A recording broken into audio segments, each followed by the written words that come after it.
우리 함께 하나님의 말씀 같이 봉독하도록 합니다. 로마서 1장 1절에서 4절까지의 말씀입니다. 우리 서로를 향해서 이렇게 인사하겠습니다. 예수님 때문에 행복하십시오 라고 인사합니다. 예수님 때문에 언제나 행복하시길 바랍니다. 예수님 때문에 행복하시길 바라요. 모든 사람들은 나름대로 무슨 주의 이름을 들어보셨죠? 다른 거 아니죠? 민주주의, 공산주의, 개인주의, 사회주의 이런 주의라고 하는 사상을 다 가지고 있어요. 우리나라 사람은 무슨 주의를 가지고 있을까요? 민주주의죠. 여기서 살다가 공산주의 한번 가보세요. 여러분 못 살 겁니다. 죽어요. 왜 그럴까요? 민주주의라고 하는 눈에 보이지 않는 그 사상이라고 하는 게 우리의 생각과 마음과 심지어 영혼까지도 지금 다 지배하고 있기 때문이에요. 사람들은 다 나름의 이처럼 사상이라고 하는 것을 가지고 살아가게 되죠. 그래서 어떤 사상을 가지고 있느냐가 그 사람의 인생의 방향을 정합니다. 삶의 방법도 정해져요. 북한에서 오신 분들 여러분 교제해 보셨어요? 부모 때부터 나고 자란. 제가 이전에 사역하던 곳에서 이제 필리핀 단기 선교를 가게 됐거든요. 근데 어떤 한 형제가 자기도 가겠다는 거예요. 이제 북에서 넘어와 가지고 이제 한국 사회에 적응하고 살아가거든요. 왜 가느냐 물어봤어요. 이게 이제 무슨 편견은 있는 건 아닌데 이제 조금 저랑 교제가 많이 이루어지지 않은 형제라서 필리핀에 가서 신부감을 만나겠다는 거예요. 그래서 이제 설득을 했어요. 우리가 필리핀을 왜 가느냐, 의료 선교를 가게 될 텐데 이러이러한 일을 할 거다라고 설명을 하고 또 설명을 했습니다. 그리고 설득을 시켰어요. 안 된다. 지금은 이런 상태로는 같이 가면 뭔가를 할 수가 없습니다. 이제 얘기를 하는데 먹혀 들지가 않아요. 단 하나의 단어도 그 속에 들어가지가 않는 걸 느꼈거든요. 제 아내도 들었어요. 방에서 1시간까지 핸드폰이 뜨거워가지고 귀에 못 댈 정도로 이제 또 전화가 오면 받아주고 얘기를 해야 되니까 막 때로는 언성도 조금 높여가면서 아니다고 설명하고 이렇게 해도 안 들어가요. 자기를 의심한다는 거예요. 평생 그런 환경에서 자라왔잖아요. 뼛속 깊숙이 그런 것이 박혀 있어요. 그러니까 이 사회에 제대로 동화를 못하는 겁니다. 그러니까 얘기를 해도 잘 못 들어요. 한편으로는 굉장히 불쌍하죠. 예수 믿는다고 어디선가 북한에서 탈북해가지고 들어서 한국에 겨우 와가지고 이제 목포에 정착해서 교회에 등록해서 가는데 교제 자체가 안 돼요. 다른 탈북민하고도 잘 교류가 안 이루어지더라고요. 네, 참 안타깝습니다. 사상이라고 하는 게 이렇게 무섭다는 것을 간접적으로 저는 그분을 통해서 경험하게 되었어요. 10년 넘게 이곳에 한국에 사는데도 바뀌어지지가 않더라는 겁니다. 사상이 그래서 이렇게 강력하고 무서운 겁니다. 우리 그리스도인들은 무슨 사상을 가지고 있을까요? 무슨 주의를 가지고 있을까요? 예수주의? 교회주의? 이것을 통합해서 하는 단어가 하나가 있는데 오늘 그걸 한번 나눠보고 싶어요. 이제 어디서 가서 누구랑 다른 교회 성도들이랑 교제를 하게 되면 아니면 설교를 통해서라든지 이런 단어를 듣게 될 겁니다. 그럼 도대체 뭐대라고 할 건데 복음주의라고 하는 게 있어요. 복음주의라고 하는 것을 우리는 사상 나도 모르는 사이에 예수 믿기 시작하면 신앙이 세워지면 이 복음주의라고 하는 사상을 통해 살아가게 됩니다. 이 복음주의는요 정치 또는 문화 인종적인 이런 것과는 전혀 상관이 없어요. 예수 믿는데 호남 사람이 따로 있고 영남 사람이 따로 있나요? 예수 믿는데 북한 사람이 따로 있고 남한 사람이 따로 있을까요? 없어요. 이거는 총체적으로 예수 믿는 모든 사람들 그 고백을 하는 사람들을 두고 마치 사상처럼 붙잡혀 사는 사람들을 두고 이야기합니다. 그래서 복음주의에 사로잡혀 사는 사람들 뭐라고 할까요? 그러면 복음주의자, 민주주의자 그런 말은 잘 안 쓰지만 공산주의자는 말은 쓰잖아요. 그러는 것처럼 복음주의자다라고 합니다. 그러면 복음주의자라고 하는 사람은 어떤 사람일까요? 복음주의라고 하는 것을 먼저 알아보면 복음에 규정되는 운동, 즉 복음이 가르치고 주어지고 인도해가는 그 삶을 살아가는 모든 사람을 두고 이야기하는 그런 사람을 복음주의자다라고 이야기합니다. 그래서 조금 풀어보면 이런 거죠. 복음의 사람들, 애자라는 말이에요. 뭐 의잖아요. 그게 복음에 속한 사람이라는 의미예요. 복음을 도구로 삼는 사람이 아니라 내가 복음에 속해 있는 거예요. 내가 누군가의 아빠의 아들인 것처럼. 그래서 복음이 내가 만약 어떤 도구로 잡고 살아가는 것이 아니라 내가 복음 안에 들어가 있는 사람이다라는 의미를 가지고 있습니다. 그러게 그 사람들을 복음주의자다라고 이야기를 하는 거고요. 그래서 복음주의의 내용적인 원리는 복음입니다. 말 그대로 복음이고, 그리고 형식적인 원리라고 한다면 복음이 가르쳐지고 선포되는 성경의 진리와 최종 권위에 두고 있는 거예요. 그래서 복음이라고 하는 건 성경을 떠나서는 알 수가 없는 거죠. 우리가 복음은 어디서 알았어요? 성경에서 알게 되잖아요. 그리고 처음에는 누군가를 입을 통해서 알지만 결국에는 어디로 우리의 삶이 수렴이 되죠? 성경이라고 하는 곳으로 들어가게 되는 거예요. 그래서 복음이 성경 안에서 선포된 것이 복음이라고 하는 것입니다. 그래서 결국 복음주의라는 것은 이런 겁니다. 성경에서 드러나는 예수님의 복된 소식에 대해 온전히 헌신하는 것, 복음을 쫓아 살아가는 삶, 복음이 인생의 등불이 되어 그걸 쫓아가는 삶, 거기에 삶의 모든 걸 내걸은 사람. 복음이 없으면 그러면 어떻게 될까요? 이 복음주의자는 죽는 거예요. 복음이 없으면. 그래서 복음에 헌신된 사람을 복음주의자다라고 이야기를 합니다. 그러면 복음주의에는 신학이라고 하는 기본적인 것이 좀 딱딱하지만 그거 듣고 여러분의 머릿속에 좀 기억하고 있는 게 좋을 것 같아서 얘기를 합니다. 복음주의 신학은 신학이라고 하는 것이 무엇인지 조금 상세하게 달아보면 이렇습니다. 우리가 읽었던 본문의 말씀을 통해서 사도 바울이 4가지의 중요한 것을 우리에게 가르쳐 줍니다. 첫 번째, 한번 스크린을 보실까요? 같이 한번 첫째 읽겠습니다. 시작. 첫째, 복음주의는 삼위일체적이라는 것입니다. 보세요. 2절에 보게 되면 이 복음은 하나님이 성부 하나님을 가르쳐요. 3절에서는 그의 아들에 관하여 라는 말은 누굴까요? 예수 그리스도입니다. 4절에 성결의 영으로는 누굴 말하는 거죠? 성령 하나님을 가리키는 겁니다. 복음이라고 하는 거는요, 이 성부, 성자, 성령 삼위의 하나님에 의해 선포된 거예요. 성부 하나님의 계획이 되고 성자 하나님이 성취하시고 성령 하나님을 통해 저와 우리에게 믿어지게 선포가 된 거예요. 그러면 성부 하나님이 일하실 때는 성령 하나님과 성령 하나님과 성자 하나님은 아무것도 안 했냐? 그게 아니에요. 똑같이 모든 구원에 관한 소식인 복음을 이루기 위해서 함께 사역했다는 의미에서 삼위일체적인 것이 바로 복음이다라고 이야기를 하고 있는 겁니다. 그래서 이렇게 말할 수가 있어요. 복음을 토대로 하는 복음주의라고 하는 것은 성부 하나님이 성자 예수님에 관해 주신 복된 소식입니다. 그리고 예수님은 성령 하나님의 능력 안에서 하나님의 아들로 선포되었습니다. 성령을 통해 선포돼요.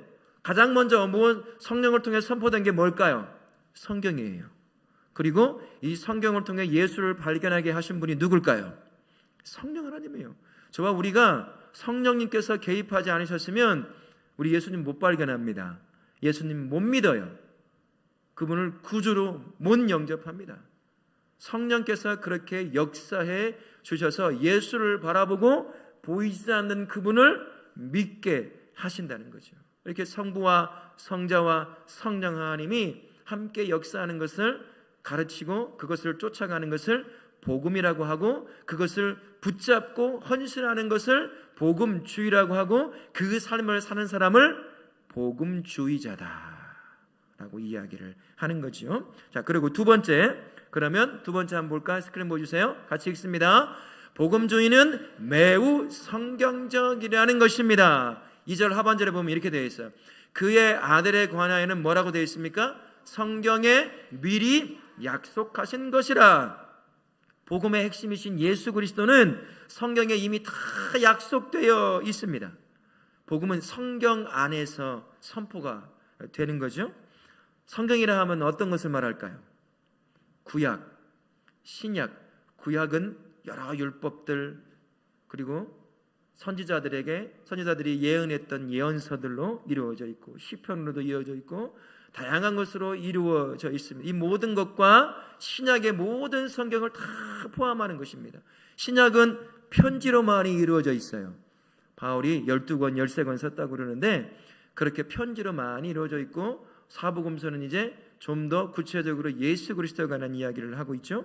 처럼 성경을 통해 복음이 선포됩니다. 그래서 복음이라고 하는 것은 성경 안에서 선포된 것을 말하는 거예요. 그리고 복음주의라고 하는 것은 그것을 품고 있는 것, 그것을 살아가는 사람은 누구라고요? 성경이 선포해준 복음을 품고 살아가는 사람을 복음주의자다라고 이야기를 합니다. 그래서 우리가 믿고 있는 복음은 철저하게 성경적이에요. 그리고 그것을 쫓아 헌신하는 그 주의 사상을 복음주의라고 하고, 그것을 쫓아 살아가는 사람을 복음주의자다라는 겁니다. 자, 그 다음 세 번째 말씀 한번 볼게요. 말씀에 보면 고린도전서 15장 3절부터 4절까지의 말씀 한번 같이 볼까요? 같이 읽습니다. 시작. 이는 성경대로 장사 되셨다가 성경대로 사흘 만에 다시 살아나셨다. 예수님이 이 땅에 인간의 몸을 입고 오셔서 살아가는 모든 방법은요, 성경을 예언대로 쫓아가셨어요. 그리고 그 예언을 다 이루셨습니다. 그래서 때가 안 되면 도망치기도 하신 이유가 바로 거기에 있는 거예요. 피하기도 하셨어요. 누군가 보면 능력 있는 그분이 비겁하게 도망치고 피하는 것처럼 여기지만 그렇지 않습니다.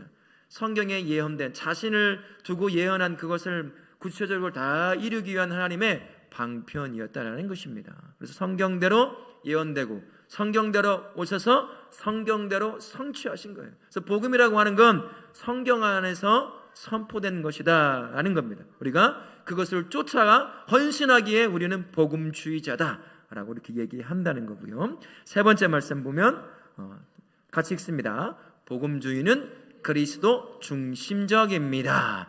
이전의 말씀에 보면 선지자들을 통하여 그의 아들을, 하나님의 아들인 예수 그리스도를 말하죠. 3절에서는요, 그의 아들에 관하여는 육신으로는 다윗의 혈통에서 나셨다, 예수님을 말합니다. 4절에서는요, 부활하사 능력으로 하나님의 아들로 선포되셨어요. 성령을 통하여 선포가 되셨다라는 것입니다. 그래서 철저하게 복음이라고 하는 것은 예수 그리스도 중심이다라는 것입니다. 그분에 관한 메시지가 복음이에요. 구약도 신약도 모든 것도 다 예수님에 관한, 메시아이신 예수 그리스도에 관한 모든 메시지라는 것이죠. 그래서 복음 안에는 핵심으로 예수 그리스도가 들어가 있다는 겁니다. 창조주 하나님이신 예수님, 구원하시는 구원자 예수님, 통치하시는 왕으로 통치하시는 예수님, 그리고 마지막엔 어떤 예수님으로 오신다고 그래요? 심판자 예수로 오신다고 그랬었어요.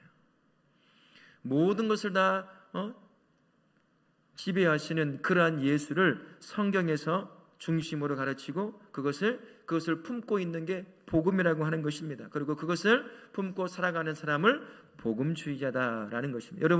여러분 삶의 안에, 믿음 안에 중심이 누구신가요? 예수 그리스도라고 하는 것입니다. 자, 갈라디아서 6장 14절에는 또 그래서 이렇게 말씀합니다. 같이 읽습니다. 그러나 내게는 우리 주 예수 그리스도의 십자가 외에 그리스도로 말미암아 세상이 나를 대하여 십자가에 못 박히고 내가 또한 세상을 대하여 그러하니라. 예수 그리스도가 복음의 중심이고 예수 그리스도가 성경의 중심이다라는 겁니다.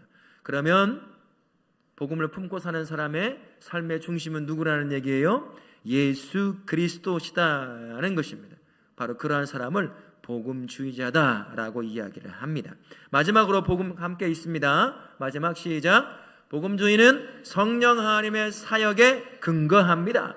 4절에 보게 되면 성결의 영으로 예수 그리스도가 선포되었음을 이야기하고 있습니다. 성경이 누구를 통해 기록되었어요? 성령 하나님을 통해 기록되었습니다. 구약이건 신약이건 모두가 다 성령께서 한 사람의 인생에 역사하셨어요. 그래서 그의 언어, 삶의 경험, 그의 아픔과 슬픔, 그의 문화, 그가 쓰고 있는 여러 습관들까지 다 총동원해서 성경을 기록하게 하신 분이 지혜의 영이신 성령 하나님입니다. 그리고 그 안에 예수 그리스도를 중심으로 담게 하셨어요. 저와 우리가 예수님을 믿는 건 어떻게 믿었을까요? 우리가 똑똑해서 성경을 알아보니 야 믿을만 하네 해서 믿었어요? 아닙니다. 신학자들도 예수를 안 믿는 사람이 많아요. 신학자들도 그냥 밥벌이에요. 종교학자라고 할 수가 있겠죠. 성경을 연구하지만 안 믿는 사람이 있어요. 우리는 잘 이해가 안 되죠. 성경을 믿고 1년에 몇 번씩 읽고 저 멀리 가서 성경을 탐구하고 그러나 문화를 탐구하고 하면서 살아가지만 예수를 안 믿어요. 엄밀히 말하면 못 믿는 거예요. 그 삶 안에 뭐가 없기 때문일까요? 성령 하나님의 역사가 그의 영혼에 그의 삶에 일어나지 않았기 때문이에요. 저와 우리 같은 사람이 예수님을 믿게 된 이유 뭔가요? 성령께서 내 삶에 역사하셨어요. 그래서 내 눈이 열렸습니다. 그래서 보이지도 않는 예수 그리스도를 구세주로 믿고 영접하고 그분을 쫓아 살아갈 수 있는 이유 바로 성령께서 내 삶에 역사하셨기 때문인 겁니다. 성경을 기록하는 그 모든 역사에도 똑같이 역사하셨고 창조하는 모든 시기에도 역사하셨을 뿐만 아니라 지금 저와 우리가 예수님을 바라보고 그분을 붙잡고 믿음을 가지고 살아갈 수 있는 이유 성령 하나님이 우리 눈을 열어주셨기 때문이에요. 이 사람이 네 가지를 주로 품고 있는 게 복음주의고 그것을 지향하며 쫓아가는 게 복음주의자들이라고 할 수가 있어요. 그래서 우리처럼 우리 대한예수교 장로의 합동측이라고 하는 작은 범위 안의 공동체라기보단 이 복음주의자라고 했을 때는 훨씬 넓어요. 그래서 이 안에 다양한 신학적인 배경을 가지고 있는 사람들도 포함이 됩니다. 성공회 여러분 들어보셨어요? 성공회는요 겉모습은 무엇과 똑같을까요? 천주교랑 똑같아요. 근데 안에 핵심 내용은 저희와 우리처럼 개신교와 똑같습니다. 비슷해요. 유명한 존 스토트 목사님이라고 그분도 성공회 사제예요. 근데 복음주의 안에 들어와 있어요. 복음주의라고 하는 것은 훨씬 넓어요. 우리처럼 우리 안에 대한예수교 장로의 합동측에 헌법이 있고 헌법을 쫓아 어떻게 살고 막 이런 협소한 범위가 아니라 훨씬 넓어가지고 여러 교파에 있는 사람들도 이 안에 들어옵니다. 그래서 이 네 가지 주요한 성경의 진리들을 믿고 고백하고 헌신적으로 쫓아 살아가는 모든 사람들을 교파와 상관없이 뭐라고 부른다고요? 복음주의자다라고 부릅니다. 그래서 그 안에서 우리가 함께 연합하고 함께 사역을 감당할 수가 있습니다. 다양한 신학적 배경을 가지고 있는 사람들도 우리 안에 하나가 될 수 있는 이유가 바로 이거예요. 근데 그전에는 많이 배척을 했어요. 우리와 다른 모습의 어떤 것을 가지고 있다. 예식이 다르다. 예수님을 대하는 뭐가 다르다. 이런 것들을 가지고 여러 분야에 있어서 여러 교파의 그런 성도들이라든지 그런 부분들을 심지어 이 강단에도 세우지도 않았어요. 우리 교단에서는 타 교단의 목사를 이 강단에서 설교를 시키지 않았습니다. 얼마 전까지만 해도 신학적인 것이 조금 다르다라고 하는 이유 때문에 아주 좀 강했죠. 그러나 전 세계적으로 보게 되면 이런 것들이 다 깨져가고 있어요. 그래서 복음주의라고 하는 것 안에서 다양한 모습을 가지고 신앙생활을 하지만 다 예수를 믿는 오늘 방금 전에 나눴던 이 네 가지 삼위의 하나님, 성경 중심, 예수 그리스도 중심, 성령 하나님의 역사 중심 이 네 가지를 믿고 따르고 헌신적으로 쫓아가는 사람이라고 한다면 다 함께 예수를 믿는 형제와 자매다 라고 해서 복음주의자다라고 이런 이야기를 합니다.